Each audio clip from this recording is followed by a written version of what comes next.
નમસ્કાર અમારા વહાલા પેન્શનર મિત્રો, નિવૃત્ત કર્મચારી મિત્રો, ભાઈઓ તથા બહેનો, સ્વાગત છે આપ સૌનું આપણી આ યુટ્યુબ ચેનલ ભાવેશ મકવાણા ન્યૂઝમાં।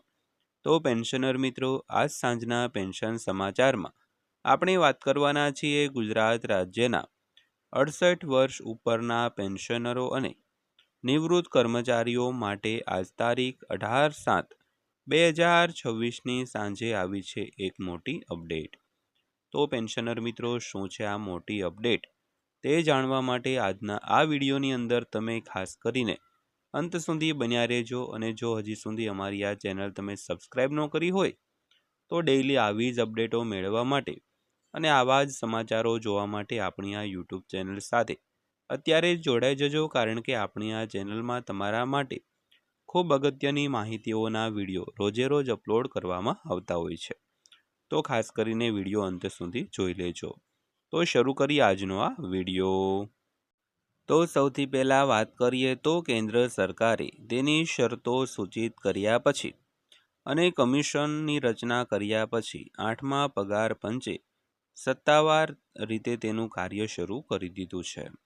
તો તેણે તેની ભલામણોને અંતિમ સ્વરૂપ આપતા પહેલા કેન્દ્ર સરકારના કર્મચારીઓ, પેન્શનરો, મંત્રાલયો અને અન્ય હિસ્સેદારો પાસેથી સૂચનો પણ મંગાવ્યા છે। તો કમિશનને તેમનો અહેવાલ રજૂ કરવા માટે 18 મહિનાનો સમય આપવામાં આવ્યો છે, જેનો લાભ સંરક્ષણ અને રેલવે કર્મચારીઓ સહિત 1 કરોડથી વધુ કેન્દ્ર સરકારના કર્મચારીઓ અને પેન્શનરોને મળવાની અપેક્ષા છે। તો ભલામણો દેશની નાણાકીય સ્થિતિને ધ્યાનમાં રાખીને પગાર, પેન્શન, ભથ્થા, ગ્રેચ્યુઇટી અને પ્રદર્શન સંબંધિત પ્રોત્સાહનોમાં સુધારો કરવા પર ધ્યાન કેન્દ્રિત કરશે દોસ્તો। તો સૌથી પહેલા વાત કરીએ તો સંદર્ભની શરતો શું છે। તો 8મા પગાર પંચના કાર્યક્ષેત્ર અને જવાબદારીઓને સંદર્ભની શરતોમાં વ્યાખ્યાયિત કરવામાં આવી છે। તો આ પંચ એક અધ્યક્ષની આગેવાની હેઠળ એક કામચલાઉ સંસ્થા તરીકે કાર્ય કરશે, જેમાં અંશકાલીન સભ્ય અને એક સભ્ય સચિવનો સમાવેશ થશે। તો તેને હાલના પગાર અને પેન્શન માળખાની સમીક્ષા કરવા અને વ્યવહારુ અને નાણાકીય રીતે ટકાઉ ફેરફારોની ભલામણ કરવાનો નિર્દેશ આપવામાં આવ્યો છે।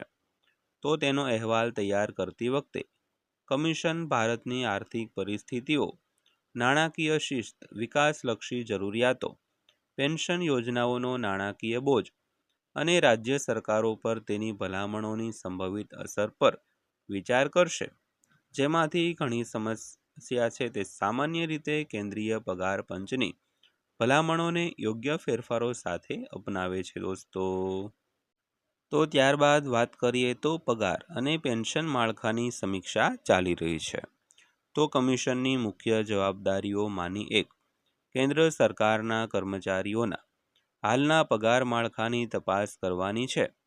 તો તે પગાર મેટ્રિક્સ, મૂળભૂત પગાર અને અન્ય સેવા સંબંધિત લાભોની સમીક્ષા કરશે, જેથી સુધારા જરૂરી છે કે નહીં તે નક્કી કરી શકાય। તો કમિશને એક એવી પગાર માળખાની ભલામણ કરવાનું પણ કહેવામાં આવ્યું છે, જે પ્રતિભાશાળી વ્યાવસાયિકોને સરકારી સેવા તરફ આકર્ષિત કરે અને કાર્યક્ષમતા, જવાબદારી અને કાર્યસ્થળના સારા પ્રદર્શનને પ્રોત્સાહન આપે। તો ભલામણોમાં વર્તમાન વહીવટી જરૂરિયાતો અને વિવિધ સરકારી નોકરીઓની વિશિષ્ટ પ્રકૃતિને ધ્યાનમાં લેવાની અપેક્ષા છે દોસ્તો। તો ત્યારબાદ વાત કરીએ તો ભથ્થા અને કામગીરી સંલગ્ન પ્રોત્સાહનો વિશે। તો પગાર સુધારા ઉપરાંત કમિશન હાલની ભથ્થા પ્રણાલીની સમીક્ષા કરશે, જેમાં મોંઘવારી ભથ્થું, મોંઘવારી રાહત, ઘરભાડું ભથ્થું અને અન્ય સેવા સંબંધિત લાભોનો સમાવેશ થાય છે। તો કર્મચારીઓને યોગ્ય નાણાકીય સહાય મળતી રહે તે સુનિશ્ચિત કરતી વખતે બિનજરૂરી જટિલતાઓને ઘટાડીને વર્તમાન જે ભથ્થા માળખાને સરળ અને તર્કસંગત બનાવવાનું કહેવામાં આવ્યું છે।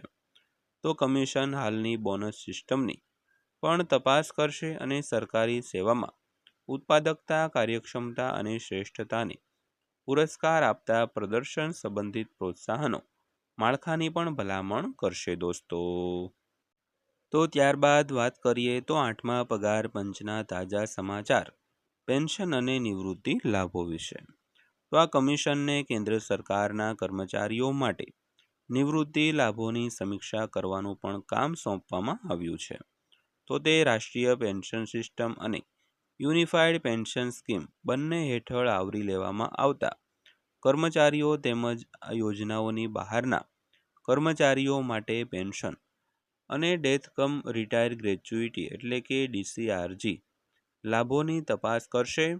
તો ઉદ્દેશ એક વ્યાજબી અને ટકાઉ પેન્શન માળખાની ભલામણ કરવાનો છે, જે કર્મચારી કલ્યાણને સરકારની લાંબા ગાળાની નાણાકીય પ્રતિબદ્ધતાઓ સાથે સંતુલિત કરે છે દોસ્તો.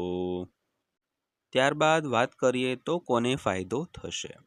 તો 8મા પગાર પંચની ભલામણો કેન્દ્ર સરકારના કર્મચારીઓ અને પેન્શનરોની વિશાળ શ્રેણીને લાગુ પડશે. તો આમાં ઔદ્યોગિક અને બિનઔદ્યોગિક વિભાગોમાં કામ કરતા કર્મચારીઓ, અખિલ ભારતીય સેવાઓના સભ્યો, સંરક્ષણ કર્મચારીઓ, કેન્દ્રશાસિત પ્રદેશના કર્મચારીઓ, ભારતીય ઓડિટ અને એકાઉન્ટ્સ વિભાગના અધિકારીઓ, વૈધાનિક નિયમનકારી સંસ્થાઓના કર્મચારીઓ, સુપ્રીમ કોર્ટના કર્મચારીઓ, ચોક્કસ હાઈકોર્ટના કર્મચારીઓ અને કેન્દ્રશાસિત પ્રદેશોમાં સેવા આપતા ન્યાયિક અધિકારીઓનો સમાવેશ થાય છે. તો એકંદરે કમિશન ભલામણોમાંથી 1 કરોડથી વધુ લોકોને ફાયદો થવાની અપેક્ષા છે, જેમાં લગભગ 50 લાખ સેવારત કર્મચારીઓ અને લગભગ 65 લાખ પેન્શનરોનો સમાવેશ થાય છે મિત્રો. તો ત્યારબાદ વાત કરીએ તો આગળ શું થશે. તો આયોગ પોતાનો અંતિમ અહેવાલ તૈયાર કરતા પહેલા હિસ્સેદારો સાથે પરામર્શ ચાલુ રાખશે. તો ભલામણોની તપાસ કર્યા પછી કેન્દ્ર સરકાર તેમના અમલીકરણ અંગે નિર્ણય લેશે. તો સંદર્ભની શરતોમાં ફક્ત પગાર જ નહીં, પરંતુ પેન્શન, ભથ્થા, ગ્રેચ્યુઇટી અને કામગીરી સંબંધિત પ્રોત્સાહનોનો પણ સમાવેશ થાય છે.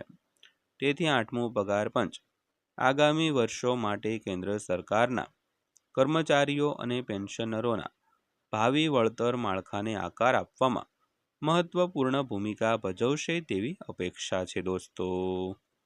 તો પેન્શનર મિત્રો, આ હતી આજની માહિતી પસંદ આવી હોય, વિડીયો સારો લાગ્યો હોય તો વિડીયોને એક લાઇક કરજો અને રોજે રોજ આવા જ વિડીયો અને આવી જ માહિતીઓ મેળવવા માટે આપણી આ યુટ્યુબ ચેનલ અત્યારે જ સબસ્ક્રાઈબ કરી લેજો. તો ફરીવાર પાછા મળીશું એક નવા વિડીયો સાથે, નવી માહિતી સાથે. ત્યાં સુધી સૌને જય હિન્દ, વંદે માતરમ.